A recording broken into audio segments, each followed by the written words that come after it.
lecture encombre la mémoire et empêche des pensées. Bienvenue, chers récepteurs. Avec vous, nous allons parcourir les livres titrés La guérison des blessures intérieures, écrit par Eva Kassanda. Il est avec moi sur le plateau et il est également l'auteur de plusieurs ouvrages. Mais aujourd'hui, nous sommes spécialement sur les livres La guérison des blessures intérieures. Bonjour, pasteur.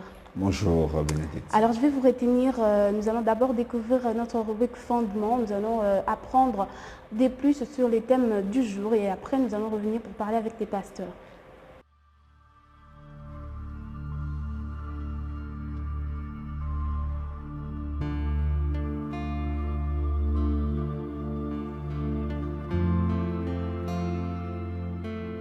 Alors ce livre a des destinées. Premièrement, aider les personnes qui se retrouvent dans des problèmes de blessures intérieures à pouvoir se relever.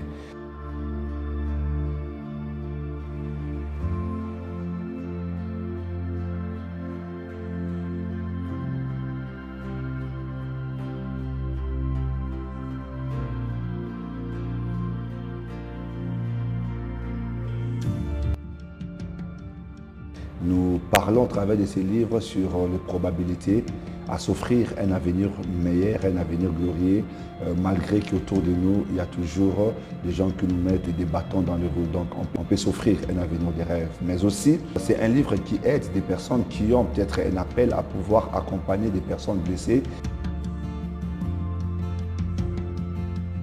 Mais le plus important dans la vie, ce n'est pas rester sur ce qui fait mal, mais c'est de regarder sur des choses qui peuvent vous faire du bien. C'est le but de cet ouvrage.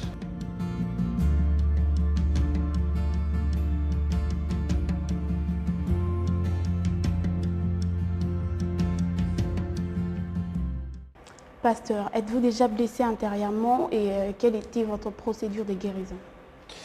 Il faudrait dire que c'est toute une histoire, c'est un parcours depuis mon jeune âge. Par aussi d'autres réalités en grandissant. Je dirais que mon plus grand traitement, c'est le fait d'avoir rencontré Christ et de m'accorder à ce qu'il me donne comme solution. Donc votre pièce de guérison, c'était Dieu? Ouais, je peux le dire ainsi. Et comment avez-vous procédé pour connaître Dieu et guérir de vos blessures? Il faut dire que ce n'est pas moi qui allais vers lui, comme dans la plupart des cas, c'est toujours le Seigneur qui se révèle à nous. Le Seigneur s'est révélé à moi, j'étais peut-être dans l'adolescence et tout. Et c'est chemin faisant avec lui, au travers des Écritures, des prédications des hommes de Dieu, qu'on a finalement compris les choses qui s'est passées dans nos vies et nous avons pris la décision au travers de la parole de Dieu de se guérir de toutes ces blessures. Merci beaucoup. Alors les titres du livre, c'est La guérison des blessures intérieures. Mais les plats de devant nous montrent une image où la personne est blessée extérieurement et on voit que ça saigne. C'est un peu les contraires. Oui, en fait, le problème, c'est que les blessures intérieures, c'est une réalité. C'est vrai qu'on ne voit pas. Ouais. Parce que c'est le côté émotionnel. Le côté émotionnel est invisible à l'œil nu. Mais seulement, l'œil ne voit pas la blessure en question, mais les réactions des blessures, ça se voit, c'est visible. Tu comprends? Ouais. Donc l'image veut simplement nous dire que cette personne qui est blessée au plus profond de lui, et cette blessure qu'on ne voit pas, peut être vue au travers de ses réactions, au travers de ses actions dans la société. Alors justement, c'est parce que vous avez remarqué ou vous avez vécu quelque chose du genre que vous êtes poussé à écrire ces livres. Également, c'est parce que Dieu vous a sondé et vous a envoyé à donner la solution à une personne qui était blessée, à lui montrer les procédures à suivre pour, n'est-ce pas, guérir de ses blessures. Alors, quelle est exactement votre cible? Je dirais que d'abord, répondre à la question de la motivation, la chose qui m'a amené à écrire cet ouvrage, c'est le mélange des deux, en fait, mon parcours et à côté de ça, les expériences que nous rencontrons dans le ministère, tous ces jeunes qui viennent vers nous, nous exposer les problèmes qui dérangent leur vie, qui les hantent les nuits et tout. Et nous avons pas mal eu à résoudre, ou je ne dirais pas résoudre, mais à aider la plupart des personnes à se relever de leurs blessures. Mais vous comprenez que c'est une question, la guérison et les blessures intérieures plutôt, c'est une maladie à l'échelle internationale. Nous ne pourrons pas atteindre tout le monde. Nous pouvons pas parler de vive voix à tout le monde. Tout le monde ne pourra pas venir vers nous. Et au travers de la grâce que Dieu nous a donné de pouvoir écrire, nous avons voulu atteindre une multitude de personnes au travers de ces écrits. Nous sommes encore, nous revenons encore sur les plats de devant, juste en dessous du titre, la guérison des blessures intérieures. Il est écrit, être blessé est un fait, mais guérir est un choix, à vous de décider. Oui. Alors aujourd'hui, je me décide de ne jamais me blesser. Je me suis décidée de marcher pure, sainte. Et voilà, il y a un accident qui m'arrive. Par les biais peut-être de mes parents, par les biais peut-être de la société, je me blesse. Alors où est-ce que je me retrouve dans ce cas-là? En fait, comme je l'ai dit par cette phrase, être blessé est un fait, mais guérir est un choix. Okay? Comme pour dire, personne ne décide d'être blessé. C'est des choses que nous rencontrons dans la société. Vous quittez chez vous, vous voulez peut-être prendre un transport, vous demandez la direction à la personne au taximan, il vous répond mal. Vous n'avez pas voulu être mal répondu. Vous arrivez au lieu du travail et vous trouvez que quelqu'un a touché à vos affaires ou bien l'ami de désordre. Ce n'est pas vous qui avez voulu ça. Ou alors vous rêvez le matin, vous faites face peut-être à la colère des parents, d'un grand frère, d'une jeune sœur à la maison. Donc c'est des réalités qu'on rencontre sans notre gré, on ne les désire pas. Mais guérir, j'ai dit, c'est un choix. Ça veut dire quoi? Lorsque tu es blessé, tu as des possibilités. Accepter de demeurer dans ta blessure ou alors te dégager de cette blessure. Si facile à dire qu'à faire. Oui, si facile à dire qu'à faire, ça c'est vrai. Mais lorsqu'on regarde ce que la destinée, ce que l'avenir nous réserve comme gain, on se dit ça vaut la peine de le faire. Parce qu'il faudrait dire que l'une des conséquences, peut-être on va aborder ça là-dedans plus tard, l'une des conséquences néfastes des blessures intérieures, c'est que ça peut vous changer, ça peut vous voler vos rêves, votre vision, vous pouvez vous arrêter, vous ne savez plus quoi faire. Au lieu d'agir, vous réagissez, ok? Et ça vous prend tout votre temps. Et vous allez vous rendre compte que les années de la vie sont passées et vous n'avez pas accompli ce pourquoi vous êtes destiné. C'est pourquoi, c'est vrai, c'est difficile d'être guéri de cela, mais ça vaut la peine d'essayer. De se donner, d'accepter de vivre cette peine et après, bon, en fait, ça peut prendre beaucoup de temps, 10 ans, ou quand tu n'as personne pour t'orienter, tu es seul et il y a un pasteur qui arrive devant toi qui te dit tu as une destinée glorieuse devant toi, mais quand même c'est difficile à accepter puisque quand on est vraiment blessé, oui, je comprends très bien Bénédicte. Je te prends peut-être le cas d'une jeune fille qui est venue une fois me voir. Elle avait 22 ans. Pendant qu'on parle avec elle, elle voulait que je prie pour elle, mais le Seigneur a commencé à me parler de sa vie. Je lui ai dit, écoute, je ne sais pas ce qui se passe dans ta vie, mais je suis en train de voir dans mon esprit quelque chose avec ton père, une corrélation, je ne comprends absolument rien, mais je sens qu'il y a quelque chose qui s'est passé dans ta vie qui a un rapport avec ton père.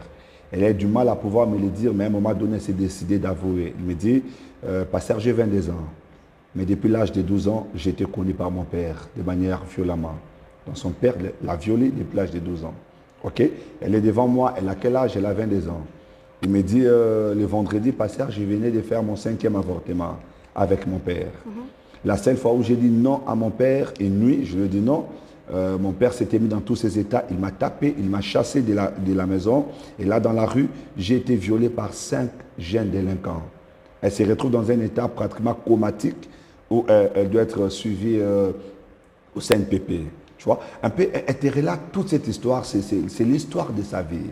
Elle a 22 ans et c'est des choses qu'elle vit au quotidien, chaque jour. Tu la vois, peut-être belle apparence, mais elle trimballe avec elle une histoire lourde. Il était question de l'amener au pardon, mais c'était quelque chose de très difficile, une pilule difficile à avaler. Mais quand on regarde la destinée, c'est que l'avenir nous réserve devant, ça vaut la peine de tenter. Parce qu'on ne peut pas rester toute sa vie en train de pleurer sur les mêmes choses. Vous savez, même lorsque Josué était en train de pleurer Moïse, il a voulu éterniser son deuil. Le Seigneur est venu pour lui dire, lève-toi, mon serviteur Moïse est déjà mort.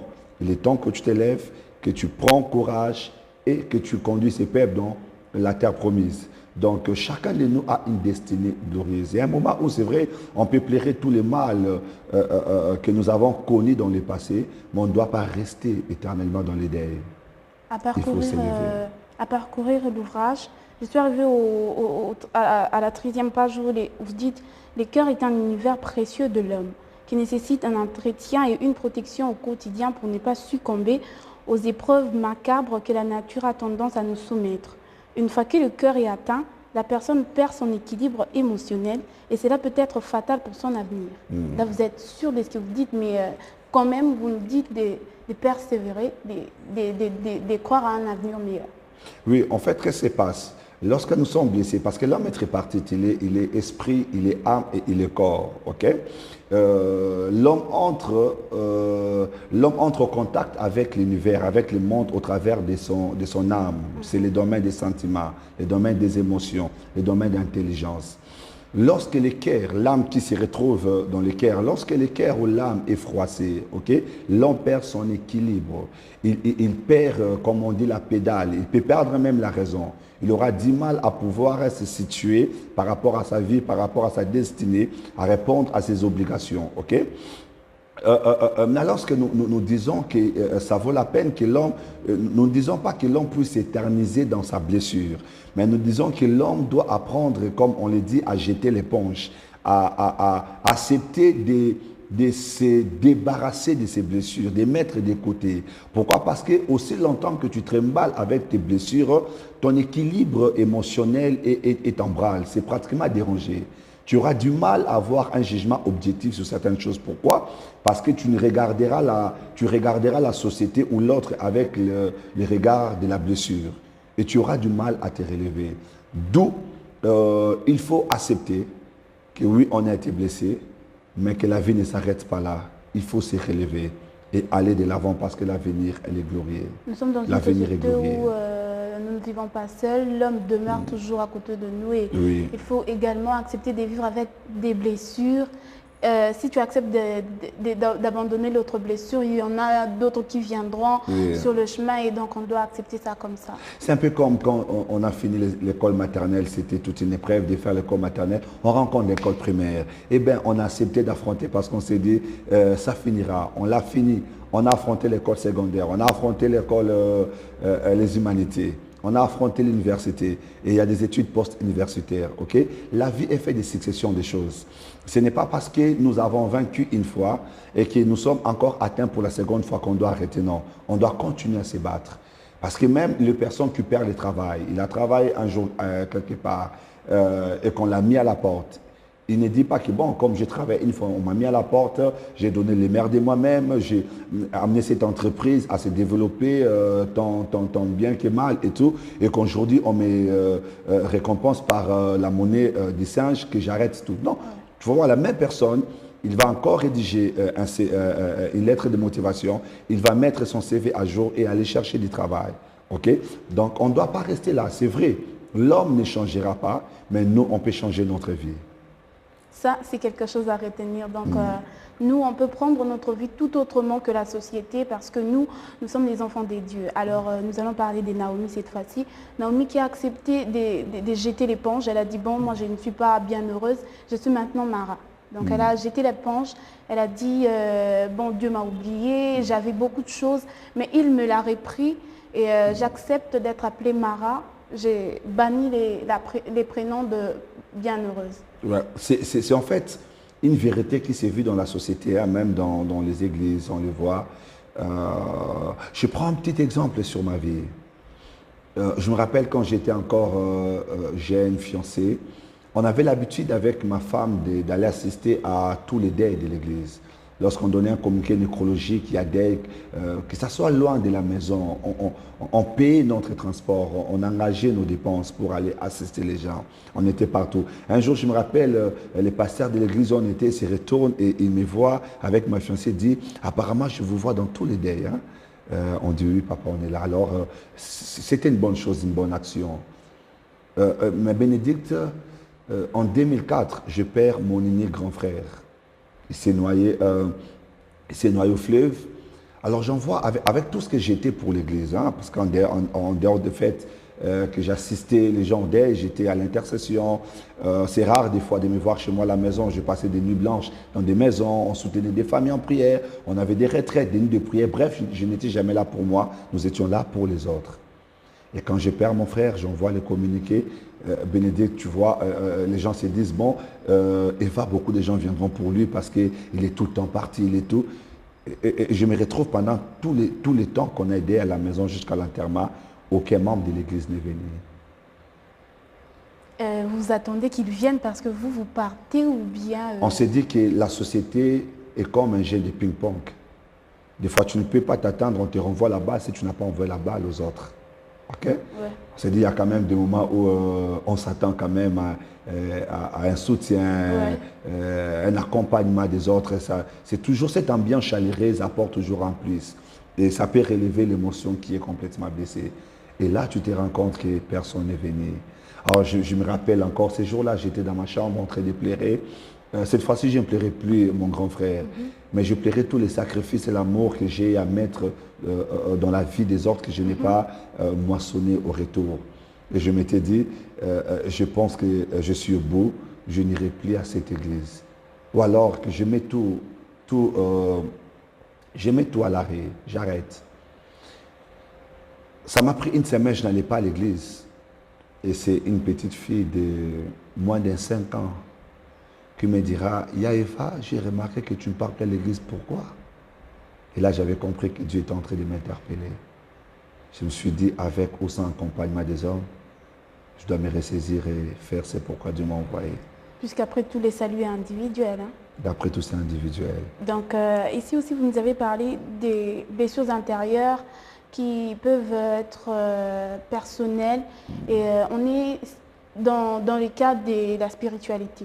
Comment expliquer les blessures intérieures?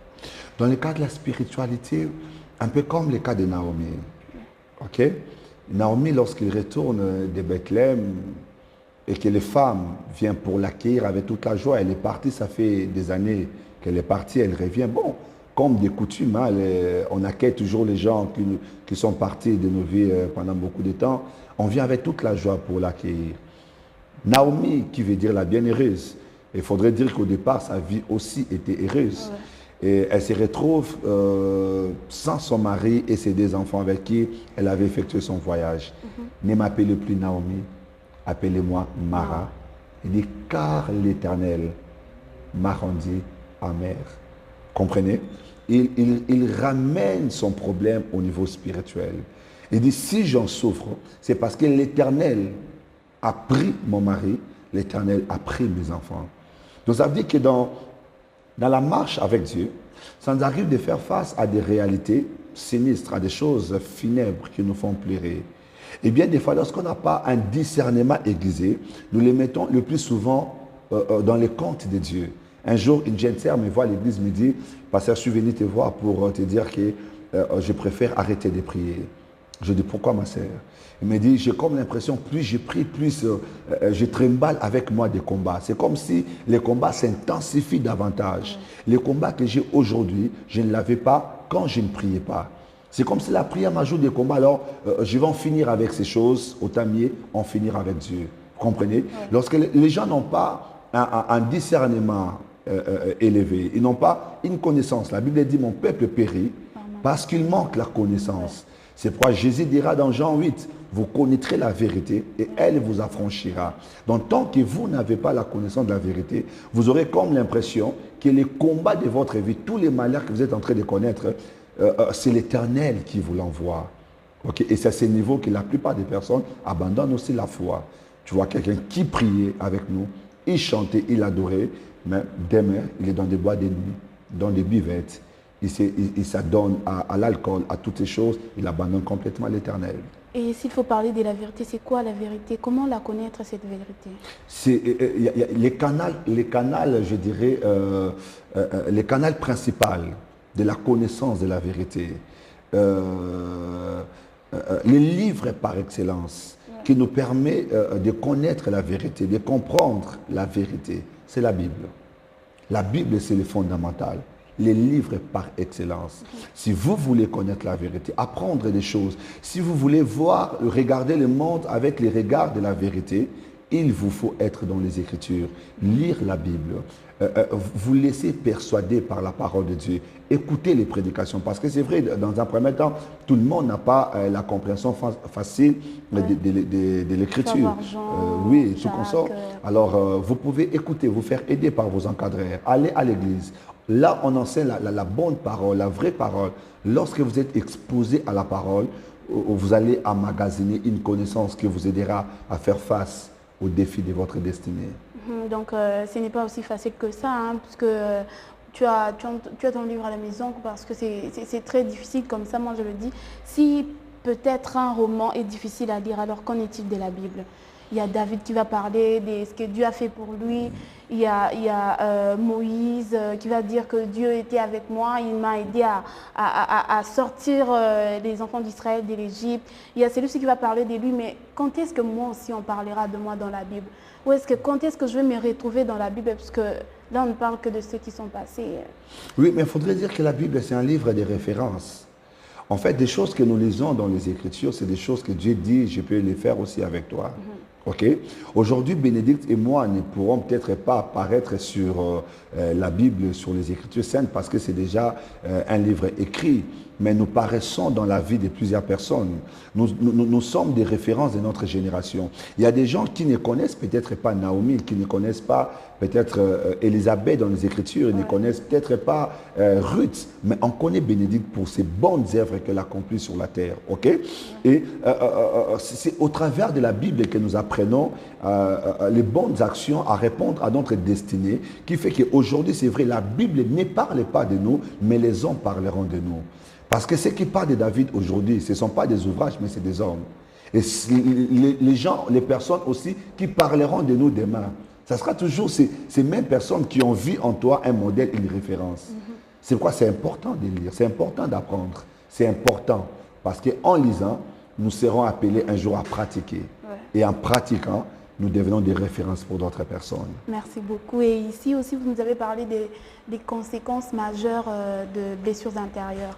Alors, peut-être que je n'ai pas des conséquences majeures, mais peut-être que je suis encore dans les conséquences mineures que j'ignore. Alors ici, je n'ai pas vu. Peut-être que moi, je suis blessée intérieurement, mais je suis encore dans les conséquences mineures. Mais regardez ce qui se passe. Vous savez, lorsque vous êtes dans la première phase du cancer, ok? Vous n'êtes pas pareil à la personne qui a la dernière phase du cancer. Vous n'êtes pas pareil. Mais n'oubliez pas, vous êtes sur son chemin. Parce que pour atteindre la dernière phase du cancer, on passe par la première phase. Donc si vous ne comprenez pas que c'est maintenant le moment de vous faire traiter, demain risque d'être trop tard.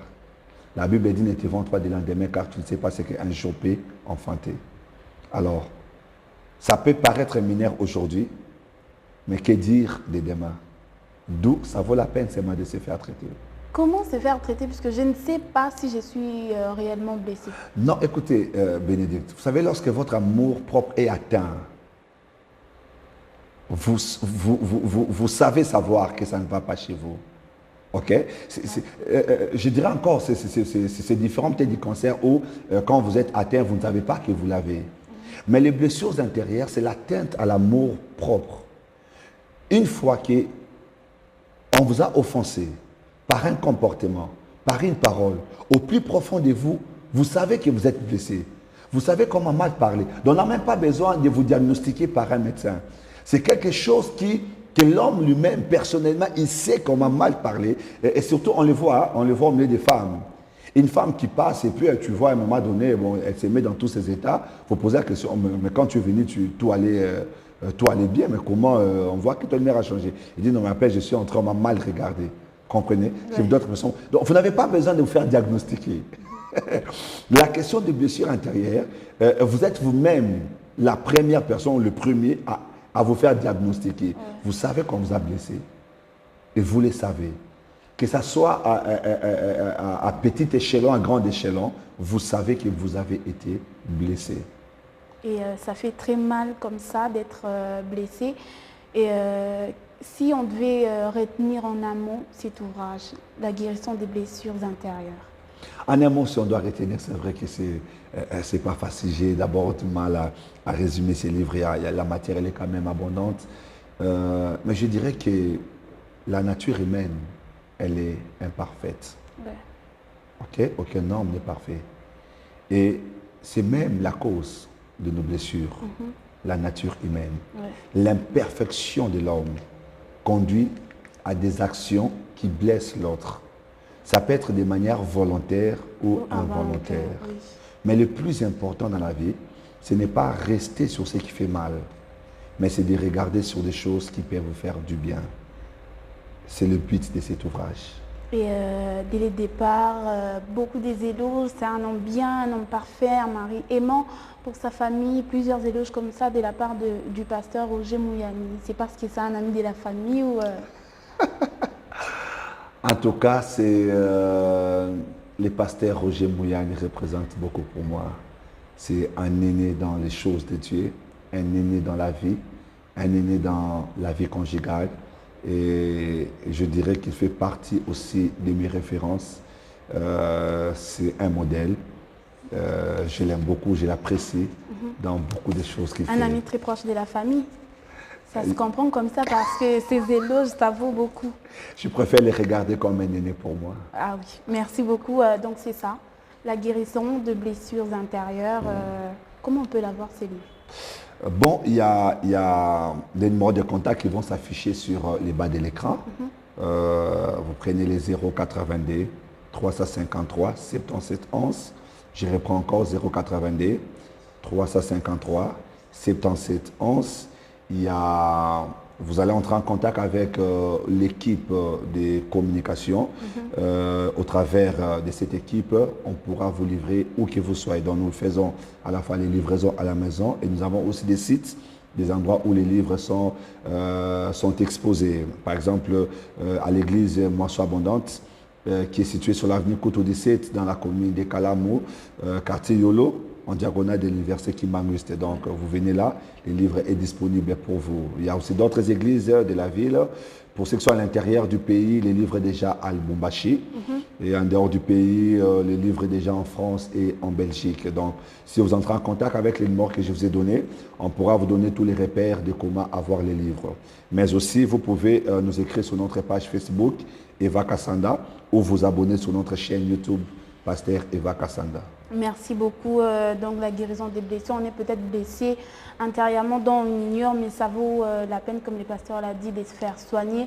Retrouvez ces livres à Kinshasa, à Lubumbashi, pour l'international, c'est déjà en Belgique et aussi en France. Donc une très bonne nouvelle, un message et surtout il faut consulter, il faut vraiment consulter. Moi je suis plus qu'éblouie parce que je n'ai pas encore pu les retenir par cœur, mais quand même je me retrouve et je vous conseille aussi d'en prendre part. Alors, pasteur, un dernier mot. Qu'est-ce que vous allez conseiller à toutes ces personnes qui nous suivent et qui veulent bien sûr avoir ces livres? Alors, ces livres a des destinées.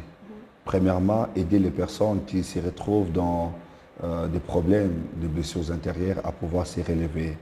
Nous parlons au travers de ces livres sur les probabilités à s'offrir un avenir meilleur, un avenir glorieux, malgré qu'autour de nous, il y a toujours des gens qui nous mettent des bâtons dans les roues. Donc, on peut s'offrir un avenir de rêve. Mais aussi, c'est un livre qui aide des personnes qui ont peut-être un appel à pouvoir accompagner des personnes blessées, à savoir quoi dire à ces personnes. Des fois, on arrive, nous écoutons les gens dire pasteur, je sens que je dois aider, mais je ne sais pas quoi dire. Je sens que je dois accompagner. Un jour, je me rappelle, ma femme avait fait une fausse couche. Alors, un homme de Dieu venait chez nous. On est resté silencieux, personne ne disait un mot. Et quand ma femme s'est déplacée, elle me dit, pasteur, écoute, je suis désolé, le problème c'est que je ne sais pas quoi aborder à une femme qui a perdu un bébé. Donc, comprenez mon silence. Je dis, non, ça ne dérange pas, vous savez. Donc, beaucoup de gens se retrouvent dans ce genre de situation. Alors, en lisant ces livres, ils peuvent avoir la matière de comment aborder une personne blessée. Mais pour finir, j'aimerais quand même saluer une personne qui m'est très chère, ma chère épouse, ma femme qui me conseille toujours son temps. Et elle doit accepter toujours de souffrir, que je sois à gauche, à droite, de grignoter même son temps. Que je cite Lucie c'est un Kassanda que j'aime énormément, donc je te salue de tout mon cœur. Merci pasteur, merci à vous également de nous suivre. C'était très important de parcourir la guérison des blessures intérieures qui est, n'est-ce pas, les livres de Eva Kassanda, pasteur de l'église Moisson Abondante de l'extension La Borne. C'est très important comme ça de connaître la vérité. Merci à vous de nous suivre et on se voit très prochainement.